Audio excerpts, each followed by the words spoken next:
Hi hello അസ്സലാമു അലൈക്കും welcome back to my channel. ഇന്ന് ഞാൻ വന്നിരിക്കുന്നത് ഒരു ഇഫ്താർ സ്പെഷ്യൽ സീറ്റ് ചട്ടിപ്പത്തിരിയുടെ റെസിപ്പിയുമായിട്ടാണ്. വളരെ ടേസ്റ്റിയും പെട്ടെന്ന് തയ്യാറാക്കി എടുക്കാനും പറ്റും. ഇത് വിശേഷപ്പെട്ട ദിവസങ്ങളിൽ നമ്മൾ തയ്യാറാക്കി എടുക്കുന്ന ഒരു പുതുമയുള്ള ഒരു പലഹാരമാണ് കേട്ടോ. വളരെ ടേസ്റ്റിയാണ്. അപ്പോൾ നമുക്ക് ഇതെങ്ങനെയാണ് തയ്യാറാക്കി എടുക്കുന്നതെന്ന് ഒന്ന് നോക്കണ്ടേ? വരൂ, അപ്പം നമുക്ക് വീഡിയോയിലേക്ക് പോകാം.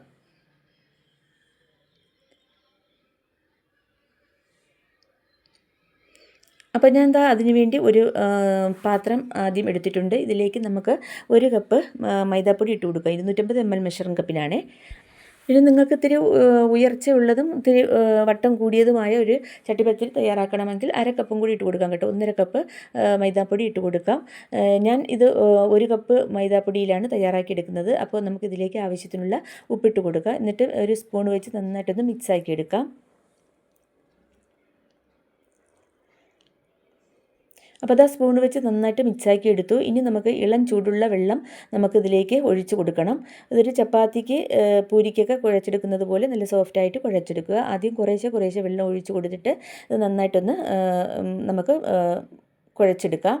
അപ്പോൾ കുറച്ചും കൂടി വെള്ളം ഒഴിച്ച് കൊടുക്കാം. എന്നിട്ട് വീണ്ടും ഒന്ന് കുഴച്ചെടുക്കുക. അപ്പോൾ ഇതാ മിക്സ് ചെയ്ത് എടുത്തു. ഇനി നമുക്ക് ഒന്ന് കുഴച്ച് എടുക്കാം.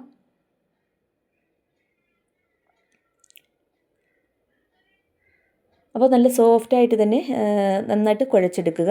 നമ്മുടെ പൂരിക്കും ചപ്പാത്തിക്കൊക്കെ സോഫ്റ്റായിട്ട് കുഴച്ചെടുക്കുന്നത് പോലെ തന്നെ ഇതിന് നന്നായിട്ട് സോഫ്റ്റായിട്ട് കുഴച്ചെടുക്കുക. അപ്പോൾ അത് കുഴച്ചെടുത്തപ്പോൾ കുറച്ച് വെള്ളത്തിൻ്റെ ഒരു ഇത്തിരി ടൈറ്റായിട്ടുണ്ടായിരുന്നേ. അപ്പോൾ 1 ടേബിൾ സ്പൂൺ വെള്ളവും കൂടി ഒഴിച്ച് കൊടുത്തു. അപ്പോൾ ഞാൻ 3/4 കപ്പ് വെള്ളം എടുത്തതിൽ ഒരു പകുതി, അതിൽ നിന്ന് പകുതി ഒഴിച്ച് കൊടുത്തിട്ട് ഞാൻ ഇത് കുഴച്ചെടുത്തേ. അപ്പോൾ എനിക്ക് നല്ല സോഫ്റ്റായിട്ടുള്ള ഡോ ആയിട്ട് എനിക്ക് കിട്ടിയിട്ടുണ്ട്.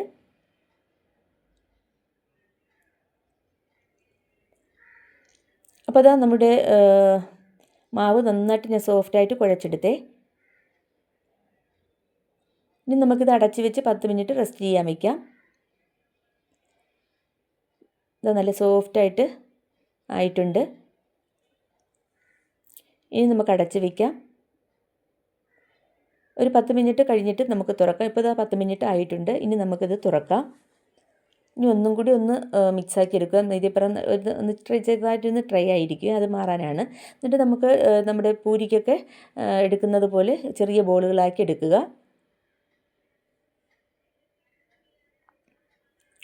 അപ്പം അതാ എല്ലാം ബോളുകളാക്കി എടുത്തു. ഇനി നന്നായിട്ട് ഇതൊന്ന് ഷേപ്പ് ചെയ്തെടുക്കാം.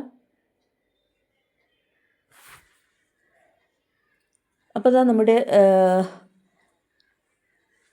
പത്തിരിക്കുള്ള ഉരുളകളെല്ലാം തയ്യാറായിട്ടുണ്ട്. ഇനി നമുക്കൊരു നല്ല വട്ടത്തിലുള്ള ഒരു ചപ്പാത്തി പലക എടുക്കാം. അതിലേക്ക് നമുക്ക് ഒരു ഉരുള വെച്ച് കൊടുക്കുക. എന്നിട്ട് മൈദാപ്പൊടി തന്നെ ആദ്യം ഒന്ന് തൂറ്റി കൊടുക്കുക. എന്നിട്ട് മറിച്ചും തിരിച്ചും ഇട്ട് ഒരു പൂരിയുടെ വലുപ്പത്തിൽ ആദ്യം എല്ലാം ഒന്ന് പരത്തിയെടുക്കണവേ. അപ്പോൾ നമുക്കിത് പൂരിയുടെ വലുപ്പത്തിൽ പരത്തിയെടുക്കാം. അപ്പോൾ അതാ ഇതുപോലെ ഞാൻ ആദ്യം ഇതെല്ലാം പരത്തിയെടുത്തേ. ഒന്നും കൂടി പരത്തി കാണിച്ചു തരാം. എല്ലാം ഒരേ അളവിലുള്ള വട്ടത്തിനായിരിക്കണം നമ്മൾ പരത്തിയെടുക്കേണ്ടത്. അപ്പോൾ ഇതുപോലെ തന്നെ ബാക്കിയുള്ള എല്ലാം ഞാൻ പരത്തിയെടുത്തു. ഇനി നമുക്കിതിൽ നിന്ന് ഓരോന്നെടുത്ത് ഈ പലകയിൽ ഒന്ന് വെച്ച് കൊടുക്കണം. ആദ്യം ഒന്നെടുത്ത് വെച്ച് കൊടുക്കുക. എന്നിട്ട് ഇതിലേക്ക് കുറച്ച് ഓയിലൊന്ന് സ്പ്രെഡ് ചെയ്ത് കൊടുക്കാം. വെളിച്ചെണ്ണയിലേക്കാളും നല്ലത് നെയ്യോ അല്ലെങ്കിൽ സൺഫ്ലവർ ഓയിലോ ഒന്ന് സ്പ്രെഡ് ചെയ്ത് കൊടുക്കുന്നതാണ് ഏറ്റവും നല്ലത് കേട്ടോ. അപ്പോൾ നന്നായിട്ട് ഓയിൽ ഒഴിച്ച് കൊടുത്തു. എന്നിട്ട് ഇതിൻ്റെ മുകളിലായിട്ട് കുറച്ച് മൈദാപ്പൊടി വീണ്ടും ഒന്ന് വിതറി കൊടുക്കുക. എന്നിട്ട് അതിൻ്റെ മുകളിലായിട്ട് വീണ്ടും ഒന്ന് വയ്ക്കുക. വീണ്ടും നമുക്ക് ആദ്യം ചെയ്തതുപോലെ തന്നെ ഓയിൽ പുരട്ടി കൊടുത്തതിന് ശേഷം പിന്നെ നമുക്ക് കുറച്ച് മാവും കൂടി ഇട്ട് കൊടുക്കുക. അങ്ങനെ നമുക്ക് എത്ര ആണ് നമ്മൾ അടുക്കി വെക്കുന്നത് അതനുസരിച്ച് ബാക്കിയുള്ള പ്രോസസ്സ് ചെയ്തെടുക്കുക കേട്ടോ. അപ്പോൾ ഞാനിത് 4 എണ്ണം വെച്ചാണ് ചെയ്തെടുത്തത്. അപ്പോൾ അത് അവസാനത്തതും വെച്ചു. ഇനി നമുക്ക് മീതേപ്പുറത്ത് എണ്ണ തേക്കേണ്ട കേട്ടോ. എന്നിട്ട് നമുക്ക് ഒന്ന് 2 പുറവും ഒന്ന് പൊടി തൂറ്റി കൊടുത്തതിന് ശേഷം ഇതുപോലെ ഒന്ന് വട്ടത്തിൽ നന്നായിട്ട് തിന്നായിട്ട് പരത്തിയെടുക്കുക. അപ്പോൾ നമ്മുടെ ഏത് ചട്ടിയിലാണോ തയ്യാറാക്കി എടുക്കുന്നത് അതിൻ്റെ വലുപ്പത്തിൽ വേണം നമ്മൾ പത്തിരി തയ്യാറാക്കിയെടുക്കാൻ കേട്ടോ. അപ്പോൾ ഞാൻ ഉണ്ടാക്കിയെടുക്കുന്ന പത്തിരിയുടെ അടപ്പ് എടുത്തിട്ട് അത് നന്നായിട്ടൊന്ന് കട്ട് ചെയ്തെടുത്തു. ഇത്ര വലുപ്പത്തിലുള്ള പത്തിരിയാണ് ഞാൻ തയ്യാറാക്കിയെടുക്കുന്നത്. എന്നിട്ട് ബാക്കിയുള്ളത് അങ്ങ് കട്ട് ചെയ്യാം. ഇത് നമുക്ക് പിന്നീട് പരത്തിയെടുക്കാം കേട്ടോ.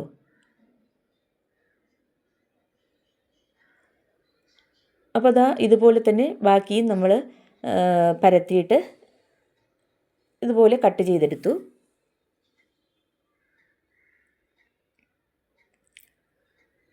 കണ്ടില്ലേ, ഇതേ വലിപ്പത്തിലാണ് ഞാൻ എല്ലാം പരത്തിയെടുത്തത്.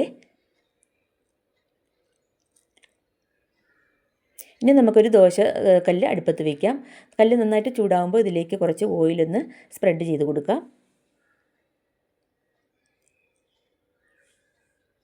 അപ്പോൾ കല്ല് നന്നായിട്ട് ചൂടായിട്ടുണ്ട്. ഇനി നമ്മൾ പരത്തി വെച്ചിരിക്കുന്ന പത്തിരി ഇതിലേക്ക് ഇട്ട് കൊടുക്കാം. എന്നിട്ടൊരു 10 സെക്കൻഡ് ഇടവിട്ട് നമ്മൾ മറിച്ചും തിരിച്ചും ഇട്ട് ഒരു 3-4 പ്രാവശ്യം അങ്ങോട്ടും ഇങ്ങോട്ടും മറിച്ചും തിരിച്ചും ഇടണേ. അപ്പോഴും നമ്മുടെ ഓരോ പത്തിരിയും ലെയർ വിട്ട് വരും. അത് നമ്മൾ വലിച്ചെടുക്കുകയാണ് ചെയ്യുന്നത്. ഒരു 3-4 പ്രാവശ്യം ഇതുപോലെ ഒന്ന് മറിച്ചും തിരിച്ചും ഇട്ട് കൊടുക്കുക.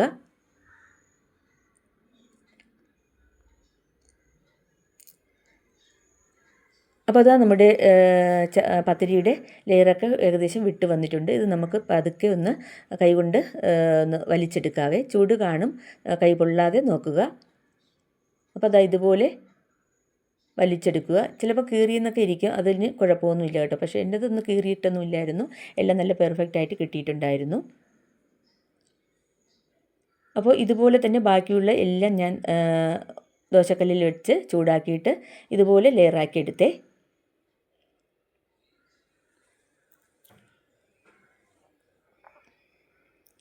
അടുത്തത് ഇതുപോലെ വെച്ച് കൊടുത്തിട്ട് ഇതുപോലെ തന്നെ നമ്മൾ വലിച്ചെടുത്തു. അപ്പോൾ നമ്മുടെ പത്തിരി മൊത്തം ഞാൻ ഒന്ന് വാട്ടിയെടുത്തു. ഇനി നമുക്കിതൊന്ന് ട്രൈ ആവാതിരിക്കാൻ നമുക്കൊരു കാസ്ട്രോളിലൊക്കെ വെച്ച് അടച്ച് വെക്കാം കേട്ടോ. നമ്മൾ ബാക്കിയെല്ലാം ചെയ്യുന്നതിനിടയ്ക്ക് ഒന്ന് ട്രൈ ആവാതിരിക്കാനാണ്. ഇനി ഒരു പാത്രം എടുക്കുക. ഇതിലേക്ക് 4 കോഴിമുട്ട പൊട്ടിച്ചൊഴിച്ച് കൊടുക്കാം. ഈ കോഴിമുട്ട ഇത്തിരി വലിയ കോഴിമുട്ട ആയതുകൊണ്ട് 4 എണ്ണമേ ഞാൻ എടുത്തുള്ളൂ കേട്ടോ. നിങ്ങൾക്ക് വേണമെങ്കിൽ ഒരു 10 പത്തിരിക്ക് നമുക്കൊരു 5 കോഴിമുട്ടയോളം എടുക്കാം. അപ്പോൾ ഇനി ഇതിലേക്ക് നല്ല ഫ്ലേവറുള്ള ഏലക്ക അര ടേബിൾ സ്പൂൺ ഇട്ട് കൊടുക്കാം. അതിനുശേഷം പൊടിച്ച പഞ്ചസാര ഒരു 5 ടേബിൾ സ്പൂൺ ഞാൻ ഇതിലേക്ക് ഇട്ട് കൊടുക്കുന്നുണ്ട് കേട്ടോ. ഞാൻ നോർമലായിട്ടുള്ള രീതിയിലാണ് പഞ്ചസാരയുടെ അളവിൽ ഇട്ട് കൊടുത്തിട്ടുള്ളത്. നിങ്ങൾക്ക് മധുരം കൂടുതൽ വേണമെങ്കിൽ ഒരു മുട്ടയ്ക്ക് ഒരു 2 സ്പൂൺ അല്ലെങ്കിൽ 1.5 സ്പൂൺ കണക്കാക്കി ഇട്ട് കൊടുക്കാവേ. അപ്പോൾ ഞാനിതിൽ 4 കോഴിമുട്ടയ്ക്ക് 5 ടേബിൾ സ്പൂൺ എന്ന കണക്ക് പഞ്ചസാര ഇട്ട് കൊടുത്തിട്ടുണ്ട്. എന്നിട്ട് നന്നായിട്ടൊന്ന് മിക്സാക്കി എടുക്കാം. ഒന്ന് മിക്സാക്കി എടുത്തതിന് ശേഷം പിന്നെ ഇതിലേക്ക് 1/4 കപ്പ് പാലും കൂടി ഒഴിച്ച് കൊടുക്കാം. അതിനുശേഷം വീണ്ടും ഒന്നും കൂടി മിക്സാക്കി എടുക്കുക.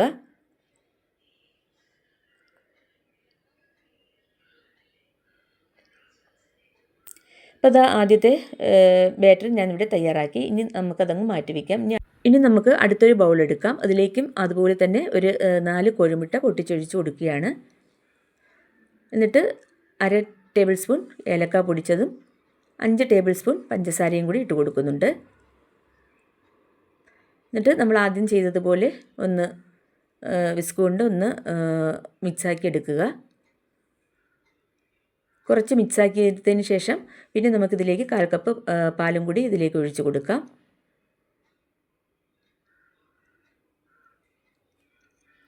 പാലും കൂടി ഒഴിച്ച് കൊടുത്തതിന് ശേഷം വീണ്ടും നന്നായിട്ടൊന്ന് മിക്സാക്കി എടുക്കാം.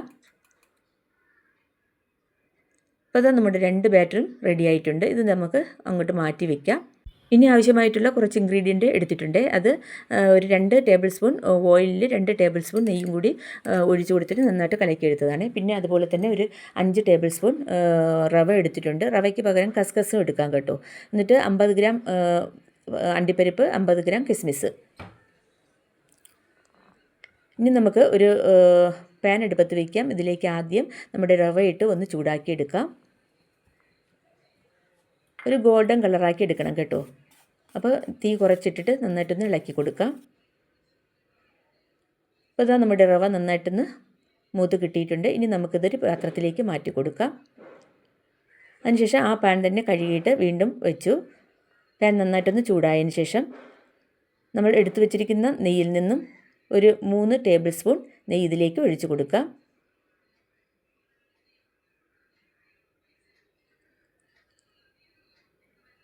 നെയ്യൊക്കെ നന്നായിട്ടൊന്ന് ചൂടായി കഴിഞ്ഞാൽ പിന്നെ നമുക്കിതിലേക്ക് കിസ്മിസ് ഇട്ട് കൊടുക്കാം.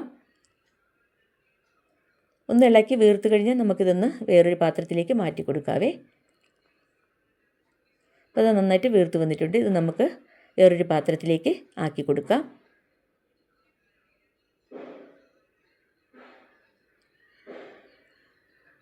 അപ്പോൾ അതാ കിസ്മിസ് മാറ്റിയിട്ടുണ്ട്. ഇനി നമുക്ക് അണ്ടിപ്പരിപ്പും കൂടി ഇതുപോലെ തന്നെ ഇട്ട് മൂപ്പിച്ചെടുക്കാം.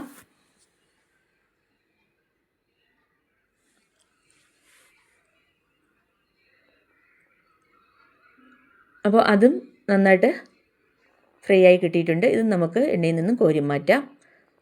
അപ്പോൾ എൻ്റെ കൂട്ടുകാരോട് എനിക്കൊന്ന് പറയാനുള്ളത്, ഈ വീഡിയോ ഇത്തിരി ലെന്തായി ഇട്ടുണ്ട് കേട്ടോ. മാക്സിമം ഞാൻ കട്ട് ചെയ്തിട്ടാണ് അപ്ലോഡ് ചെയ്യുന്നത്. അപ്പോൾ വീഡിയോ ഒന്ന് സ്കിപ്പ് ചെയ്യാതെ കാണണേ. ഇനി അതേ നെയ്യിൽ തന്നെ നമുക്ക് നമ്മുടെ ആദ്യം മിക്സാക്കി വെച്ചിരുന്ന മുട്ടയുടെ ബാറ്റർ ഇതിലേക്ക് ഒഴിച്ച് കൊടുക്കാം. എന്നിട്ട് കൈയുടൻ തന്നെ ഇതുപോലെ തന്നെ വിസ്ക് വെച്ച് നന്നായിട്ടൊന്ന് ഇളക്കി കൊടുക്കാം.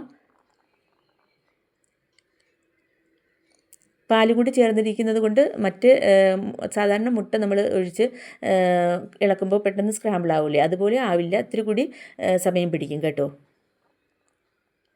അപ്പോൾ ലോ ടു മീഡിയം ഫ്ലെയിമിലാണ് ഞാൻ വെച്ചിരിക്കുന്നത്. നന്നായിട്ട് കൈയെടുക്കാതെ ഇളക്കി കൊടുക്കുക.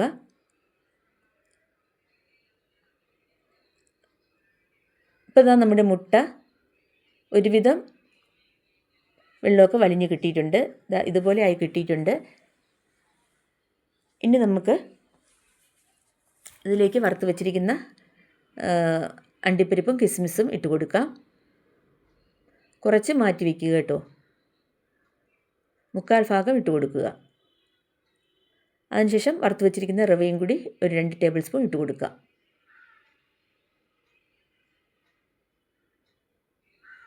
അതിനുശേഷം ഒന്നും കൂടി ഇളക്കി ഇട്ട് നമുക്ക് ഇത് അടുപ്പിൽ നിന്ന് മാറ്റി വയ്ക്കാവുന്നതാണ്. ഇപ്പോൾ ഇതാ നമ്മുടെ ഫില്ലിങ്സ് റെഡിയായി. ഇനി നമുക്ക് ഇത് മാറ്റി വയ്ക്കാം.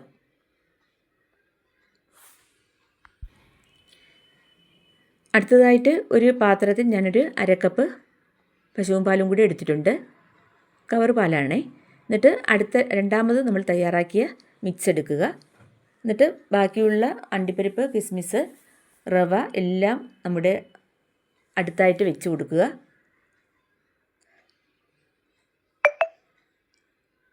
ഇനി നമ്മൾ ഏത് പാത്രത്തിലാണോ നമ്മുടെ പത്തിരി തയ്യാറാക്കുന്നത് ആ പാത്രം എടുക്കുക. എന്നിട്ട് ഇതിലേക്ക് കുറച്ച് നെയ്യ് ഒന്ന് തടവി കൊടുക്കാം.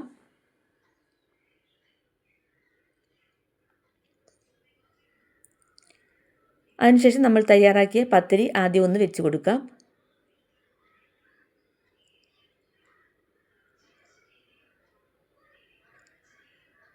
ആദ്യം ഇതുപോലെ നോർമലായിട്ട് വെച്ച് കൊടുക്കുക കേട്ടോ. പിന്നെയാണ് നമ്മൾ പാലിലും മിക്സിലൊക്കെ ഒന്ന് മുക്കിയെടുക്കുന്നത്. ഇനി നമുക്കിതിലേക്ക് ഫില്ലിങ്സ് വെച്ച് കൊടുക്കാം. അപ്പോൾ ആദ്യം നമുക്ക് ഇതിൽ നിന്ന് 2 ടേബിൾ സ്പൂൺ മുട്ടയുടെ ബാറ്റർ ഒഴിച്ച് കൊടുക്കാം. എന്നിട്ട് നന്നായിട്ടൊന്ന് സ്പ്രെഡ് ചെയ്ത് കൊടുക്കാം.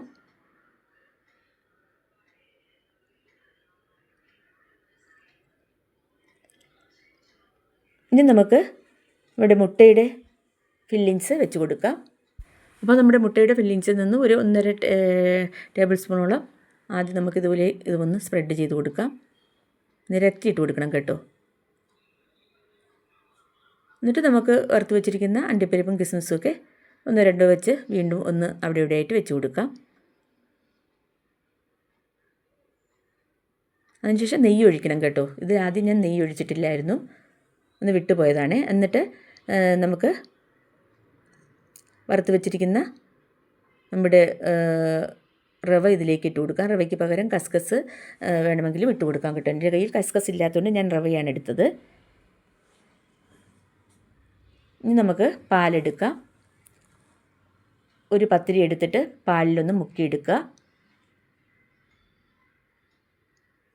ഇനി നേരെ ഇത് മുട്ടയുടെ ബാറ്ററിലേക്ക് ഡിപ്പ് ചെയ്യാം.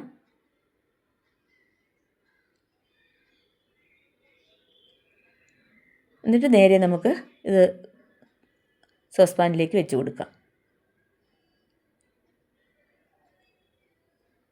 എന്നിട്ട് നമ്മൾ ആദ്യം ചെയ്തതുപോലെ തന്നെ പ്രോസസ്സ് തുടരുക. തീരുന്നത് വരെ നമുക്ക് ഇതുപോലെ ചെയ്തെടുക്കാം.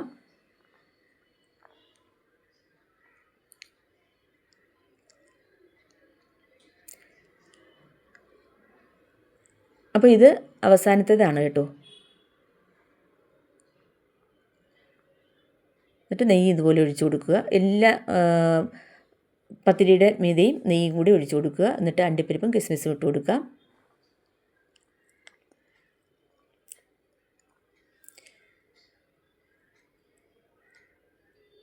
ഇനി നമുക്ക് അവസാനത്തെ പത്തിരി വെച്ച് കൊടുക്കാം. അതിലും ഇതുപോലെ തന്നെ എല്ലാം ചേർത്ത് കൊടുക്കാം. എന്നിട്ട് നെയ്യും കൂടി ഒഴിച്ചു കൊടുക്കാം.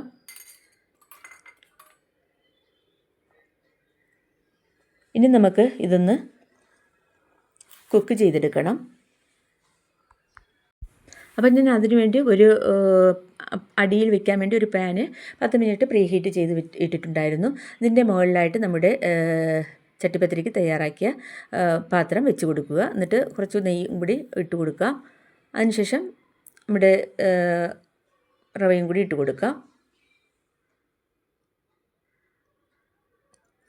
എന്നിട്ട് അടച്ച് വെച്ചിട്ട് ഒരു 30 മിനിറ്റ് നമുക്കിതൊന്ന് കുക്ക് ചെയ്തെടുക്കണം. ആദ്യം 10 മിനിറ്റ് ഇതൊന്ന് അടച്ച് വയ്ക്കാം. ലോ ഫ്ലെയിമിലിട്ട് വേണം നമ്മൾക്ക് ഇത് കുക്ക് ചെയ്തെടുക്കാനേ. കുറച്ച് കഴിയുമ്പോൾ നമുക്കിതിൻ്റെ അടപ്പൊന്ന് ഇളക്കിയിട്ട് ഒന്ന് കൈ കൊണ്ടൊന്ന് താത്ത് കൊടുക്കണവേ. ചെറുതായിട്ടൊന്ന് താത്ത് കൊടുക്കുക. ഇതുപോലെ വീണ്ടും അടച്ച് വയ്ക്കുക. ഒരു 10 മിനിറ്റ് കഴിഞ്ഞതിന് ശേഷം നമ്മുടെ ബാക്കി വന്ന മുട്ടയുടെ ബാറ്റർ ഇതിലേക്ക് ഒഴിച്ചു കൊടുക്കും കേട്ടോ. അപ്പോൾ അടച്ച് വയ്ക്കാം. അപ്പോൾ അതാ ഒരു 10 മിനിറ്റ് കഴിഞ്ഞിട്ടുണ്ട്. മുട്ടയുടെ ബാറ്റർ എടുത്തിട്ടുണ്ട്. ഇതിലേക്ക് നമുക്ക് ബാക്കി വന്ന പാലും കൂടി ഒഴിച്ചു കൊടുക്കാം. അതിനുശേഷം നന്നായിട്ടൊന്ന് മിക്സാക്കി എടുക്കാം. ഇപ്പോൾ നന്നായിട്ട് മിക്സാക്കി എടുത്തിട്ടുണ്ട്. ഇനി വേണമെങ്കിൽ ഒന്ന് അരിച്ചെടുക്കാം കേട്ടോ. എന്നിട്ട് ഞാൻ ഇതിലേക്ക് 1 ടേബിൾ സ്പൂൺ പഞ്ചസാരയും കൂടി ഇട്ട് കൊടുത്തു. അപ്പോൾ വേണമെങ്കിൽ മാത്രം മതി കേട്ടോ. ഞാൻ 1 ടേബിൾ സ്പൂൺ പഞ്ചസാര, 3/4 ടേബിൾ സ്പൂൺ പഞ്ചസാര ഇട്ട് കൊടുത്തു. എന്നിട്ട് നമ്മുടെ അടപ്പ് തുറക്കാം. 10 മിനിറ്റ് കഴിഞ്ഞിട്ടുണ്ട്. ഇനി നമുക്ക് പതുക്കെ ഇത് ചുറ്റിച്ചൊഴിച്ച് കൊടുക്കാം. നിങ്ങൾക്ക് വേണമെങ്കിൽ അരിച്ചൊഴിച്ച് കൊടുക്കാം കേട്ടോ. ഞാനിത് പതുക്കെ ഒന്ന് ചുറ്റിച്ച് ഒഴിച്ച് കൊടുക്കുന്നതേ ഉള്ളൂ. എന്നിട്ട് അതിൻ്റെ അടിയിൽ കിടക്കുന്ന മട്ടിയൊക്കെ അങ്ങ് മാറ്റി കൊടുക്കും. എല്ലാ ഭാഗത്തും ഒരുപോലെ സൈഡിൽ കൂടിയൊക്കെ ഇറങ്ങിപ്പോകാത്ത വിധത്തിൽ സൈഡിൽ കൂടിയൊക്കെ ഒഴിച്ചു കൊടുക്കുക കേട്ടോ. അത്രയും ബാറ്റർ ഞാൻ ഒഴിച്ചു കൊടുത്തു. വേണമെങ്കിൽ ഒരു സ്റ്റീൽ അരിപ്പയിൽ കൂടി ഒന്ന് അരിച്ചെടുത്തിട്ട് ഒഴിച്ചു കൊടുക്കാം കേട്ടോ. ഞാനിത് ഒന്ന് അനക്കാതെ പതുക്കെ ഒന്ന് ഒഴിച്ചു കൊടുത്തിട്ട് ബാക്കി മട്ടിയങ്ങ് മാറ്റി കൊടുത്തേ. ഇനി നമുക്ക് ബാക്കി വന്ന നെയ്യും കൂടി ഇതിലേക്ക് ഒഴിച്ചു കൊടുക്കാം. ഇനി ലോ ഫ്ലെയിമിലിട്ട് ഇതൊന്ന് 30 മിനിറ്റ് വീണ്ടും ഒന്ന് കുക്ക് ചെയ്തെടുക്കണം. അപ്പോൾ എല്ലാ ഭാഗത്തും ആകുന്ന വിധത്തിൽ ഞാൻ ഇതൊന്ന് ചരിച്ച് പിടിച്ചു കൊടുത്തേ. എന്നിട്ട് അടച്ച് വെച്ചിട്ട് ലോ ഫ്ലെയിമിൽ ഒരു 30 മിനിറ്റ് കഴിയട്ടെ. അപ്പോൾ ഒരു 30 മിനിറ്റ് കഴിഞ്ഞിട്ടുണ്ട്. നന്നായിട്ട് വെന്തിട്ടുണ്ട് കേട്ടോ. ഇനി നമുക്ക് ഇതുപോലെ ഒന്ന് മറിച്ചിട്ട് കൊടുക്കാം. അപ്പോൾ മറിച്ചിട്ടപ്പോൾ അടിയൊന്നും കരിഞ്ഞു പോയിട്ടില്ല. നല്ല പെർഫെക്റ്റ് ആയിട്ട് തന്നെ കിട്ടിയിട്ടുണ്ട്.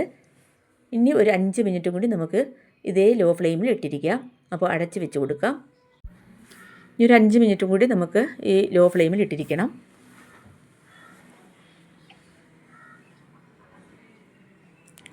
അപ്പോൾ 5 മിനിറ്റ് കഴിഞ്ഞിട്ടുണ്ട്. നമ്മൾ ഏത് പാത്രത്തിലാണോ തട്ടി എടുക്കുന്നത് ആ പാത്രം ഇതുപോലെ ഒന്ന് കമഴ്ത്തി കൊടുക്കുക. എന്നിട്ട് പാനോടെ ഒന്ന് മറിച്ചിട്ട് കൊടുത്താൽ മതി കേട്ടോ. അപ്പോൾ നോക്കിയേ, നമ്മുടെ പെർഫെക്റ്റ് ആയിട്ടുള്ള നല്ല സൂപ്പറായിട്ടുള്ള സീറ്റ് ചട്ടിപ്പത്തിരി ഇവിടെ തയ്യാറായിട്ടുണ്ട്. നല്ല മണമാണ് കേട്ടോ നെയ്യുടെയൊക്കെ. അപ്പോൾ നമ്മുടെ സീറ്റ് ചട്ടിപ്പത്തിരി പെർഫെക്റ്റ് ആയിട്ട് കിട്ടിയിട്ടുണ്ട്. ഇതുപോലെ ചെയ്താൽ ഇതുപോലെ തന്നെ പെർഫെക്റ്റ് ആയിട്ട് നിങ്ങൾക്ക് തയ്യാറാക്കി എടുക്കാൻ പറ്റും. അപ്പോൾ ഇത്തിരി കൂടി ഉയർച്ചയുള്ള ചട്ടിപ്പത്തിരി കിട്ടണമെങ്കിൽ നമ്മുടെ പത്തിരിയുടെ എണ്ണം കൂട്ടിയാൽ മതിയേ. പത്തിരിയുടെ എണ്ണം കൂട്ടുന്നതനുസരിച്ച് മറ്റുള്ള ഇൻഗ്രീഡിയൻറ്റും കൂട്ടിയെടുക്കുക. അപ്പോൾ നമുക്ക് ഇത് ചെറിയ ചൂടോടുകൂടി തന്നെ നമുക്കൊന്ന് കട്ട് ചെയ്തെടുക്കാം.